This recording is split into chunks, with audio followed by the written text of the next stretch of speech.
Bismillahirrahmanirrahim. Assalamualaikum warahmatullahi wabarakatuh. Alhamdulillahirabbil alamin. Hamdan katsiran thayyiban mubarakan fih kama yuhibbu rabbuna wa yardha.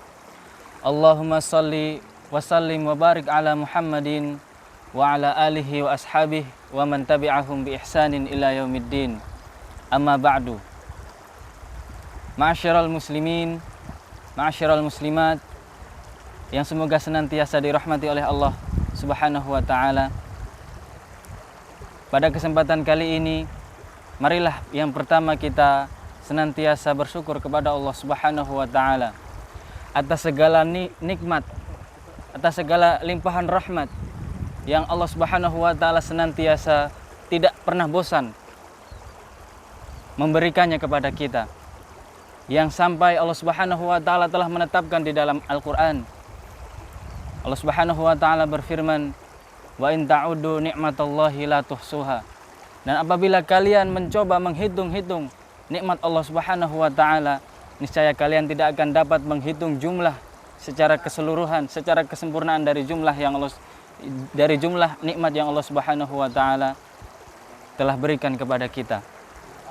Dan ketika Allah Subhanahu wa ta'ala berfirman di dalam Al-Qur'an, tidak ada keraguan, la raiba fiha, la raiba fi. Berlandaskan dalil, Allah Subhanahu wa ta'ala berfirman, wa man asdaqu minallahi qila. Di dalam ayat yang lain, wa man ahsanu minallahi qila. Yang artinya, siapa yang lebih jujur, siapa yang lebih benar dibandingkan dengan perkataan Allah Subhanahu wa ta'ala. Dan di ayat yang lain, wa man ahsanu minallahi qila, artinya perkataan siapa yang lebih indah, perkataan siapa yang lebih mudah untuk dipahami dibandingkan perkataan Allah Subhanahu wa ta'ala. Maka ini adalah suatu kepastian bahwasanya nikmat yang Allah Subhanahu wa ta'ala berikan kepada kita adalah nikmat yang tiada banding, adalah nikmat yang sangat luar biasa besar dan luar biasa banyak. Yang salah satu nikmat tersebut adalah nikmat iman dan nikmat Islam. Yang ini Allah Subhanahu wa ta'ala tidak berikan kepada seluruh manusia, akan tetapi hanya kepada siapa yang Allah Subhanahu wa ta'ala kehendaki dan kepada siapa yang Allah Subhanahu wa ta'ala inginkan dari nikmat iman dan Islam. Berlandaskan dalil, wallahu yahdi man yasha ila siratil mustaqim. Dan Allah Subhanahu wa ta'ala memberikan hidayah kepada siapa yang Allah Subhanahu wa ta'ala kehendaki ke jalan yang lurus. Salawat serta salam marilah kita senantiasa haturkan kepada junjungan, kepada panutan, kepada suri tauladan kita, Nabi Muhammad sallallahu alaihi wasallam, yang dengan perjuangan beliau, dengan tetes darah keringat beliau, sehingga agama Islam, sehingga agama yang Allah Subhanahu wa ta'ala inginkan untuk dijalankan oleh seluruh manusia dapat kita rasakan pada zaman kita sekarang yang telah terpentang 1400 tahun lebih. Maka hendaklah kita senantiasa mengidolakan, mensuri, tauladani, menjadikan Nabi kita Muhammad sallallahu alaihi wasallam sebagai suri tauladan, dan juga senantiasa mengucapkan salam, penghormatan dan juga sholawat kepada Nabi kita sallallahu alaihi wasallam, karena itu termasuk salah satu ibadah, karena Allah Subhanahu wa ta'ala yang menyuruh kita melalui Al-Quran dan juga hadis Nabi sallallahu alaihi wasallam. Di dalam Al-Quran Allah Subhanahu wa ta'ala berfirman, innallaha wa malaikatahu yusholluna 'alan nabi ya ayyuhalladzina amanu shallu 'alaihi wasallimu taslima. Dan di dalam Al-Hadits Nabi sallallahu alaihi wasallam bersabda, man shalla alayya wahidatan sallallahu alaihi asara. Barang siapa yang bersalawat kepadaku satu kali, niscaya Allah Subhanahu wa ta'ala akan bersalawat kepadanya 10 kali. Ma'asyiral muslimin, ma'asyiral muslimat yang semoga senantiasa dirahmati oleh Allah Subhanahu wa ta'ala. Pada kesempatan kali ini, perkenankan kami berbagi sedikit ilmu mengenai fenomena yang terjadi di zaman fitnah kita sekarang, yaitu ketika alhamdulillahirabbil alamin di negara kita Allah Subhanahu wa taala takdirkan sebagai negara yang mayoritas dari penduduknya adalah beragama muslim. Alhamdulillah.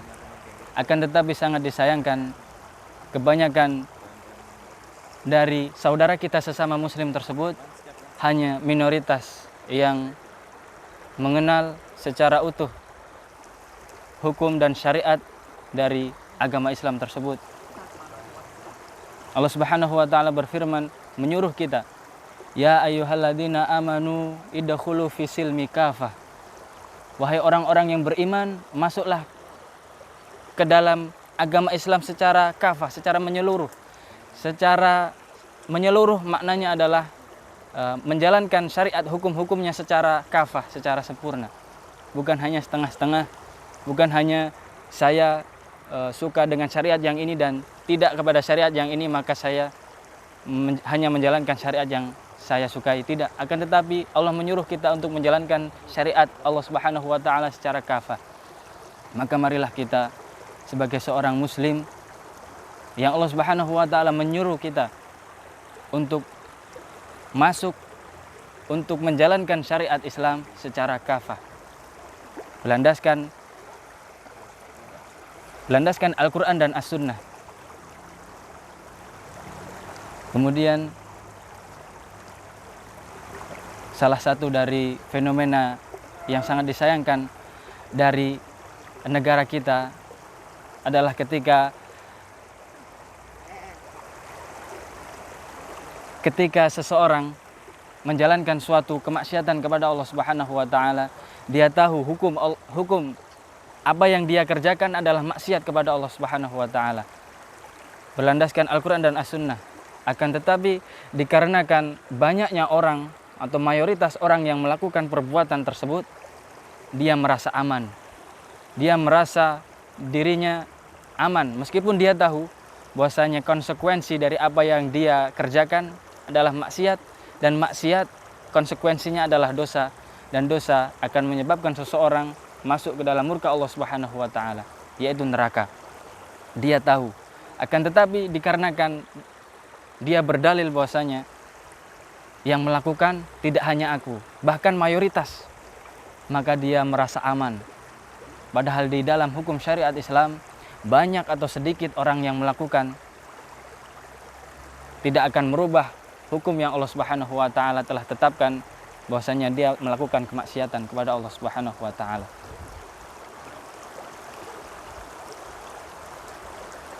Yang salah satu fenomena yang terjadi di negara kita yang tercinta ini yang sangat disayangkan adalah praktek riba. Allah Subhanahu wa taala berfirman, wa ahallallahu al-bai'a wa harrama riba. Dan aku halalkan bagi kalian jual beli dan aku haramkan riba. Secara tegas Allah Subhanahu wa taala berfirman kepada kita semua, aku menghalalkan riba, aku mengharamkan riba. Tidak ada keraguan. Akan tetapi dikarenakan orang-orang yang telah mengetahui hukumnya sebenarnya, akan tetapi memandang banyak yang melakukan riba, dengan berdalih hal demikian dia merasa aman. Padahal hukum riba sangatlah besar, sampai-sampai Allah Subhanahu wa taala berfirman, fa'danu biharbi minallahi wa rasulih. Ketika tidak meninggalkan riba, maka kata firman Allah Subhanahu wa taala, kibarkan perang kepada orang yang tidak mau meninggalkan riba, kepada Allah dan Rasulnya. Menunjukkan bahwasanya riba sangatlah besar, dosa besar. Dan contoh yang lain yang ingin kita bahas adalah hukum berjilbab. Hukum berjilbab sebagaimana yang telah Allah Subhanahu wa taala firmankan di dalam Quran surat Al-Ahzab ayat ke-59. A'udzubillahi minasyaitonirrajim. Qul ya ayyuhan nabiyyu li azwajika wa banatika wa nisa'il mu'minin yudnina 'alaihinna min jalabibihinna dzalika adana ayyurafna fala yu'dain wallahu ghafurur rahim, yang artinya Allah Subhanahu wa taala berfirman kepada Nabi kita sallallahu alaihi wasallam, ya ayuhan nabi, wahai nabi, katakanlah kepada istri-istrimu, kepada anak-anakmu, dan kepada istri-istri kaum mukminin seluruhnya. Ini adalah hukum kepada seluruh wanita yang mengaku sebagai wanita muslimah, wanita mukminah. Hukum yang Allah Subhanahu wa taala turunkan dari langit. Katakanlah wahai Nabi kepada istrimu, anakmu, dan juga seluruh istri-istri dari kaum mukminin seluruhnya. Ayudanina alaihinna min jalabibihinna, untuk menjulurkan jilbab mereka ke seluruh tubuh mereka. Dalika adana ayyurafna fala yu'dain. Ya, hal yang demikian itu akan lebih memudahkan wanita mukminah untuk dikenali. Fala yu'dain, dan mereka tidak akan diganggu. Allahu ghafurur rahim, dan Allah Subhanahu wa taala Maha Pengampun lagi Maha Penyayang. Kan tetapi fenomena yang terjadi ketika di negara kita bertanya kepada saudari kita sesama muslimah, sesama muslim, dari saudari kita yang tidak berjilbab, kita bertanya, ya ukhti, menurut engkau apa hukum memakai jilbab? Kebanyakan dari mereka mengetahui bahwasanya hukum jilbab, dia akan mengatakan hukum jilbab adalah wajib. Mungkin sebagian ada yang mengatakan sunnah, akan tetapi secara umum wanita muslimah akan mengatakan wajib karena sudah jelas di dalam Al-Quran, sebagaimana dalil yang telah kita sebutkan. Kemudian kita bertanya lagi, setelah kamu mengetahui bahwasanya hukum jilbab wajib, mengapa engkau tidak memakai jilbab? Padahal Allah Subhanahu wa taala yang menyuruh kaum mukminah seluruhnya, muslimah seluruhnya untuk memakai jilbab. Maka kenapa engkau tidak memakai jilbab? Dia akan menjawab. Secara umum wanita akan menjawab, mengapa engkau menyalahkan saya? Mengapa engkau hanya menyalahkan saya? Sementara mayoritas, masih banyak dari wanita mukminah yang ada di negara kita yang tidak memakai jilbab. Kenapa engkau hanya menjustis saya, menyalahkan saya? Inilah yang terjadi. Mereka menjadikan dalil bahwasanya banyak orang yang melakukan, membuat dia merasa aman dari apa yang mereka kerjakan yang bertentangan dari hukum Allah Subhanahu wa taala.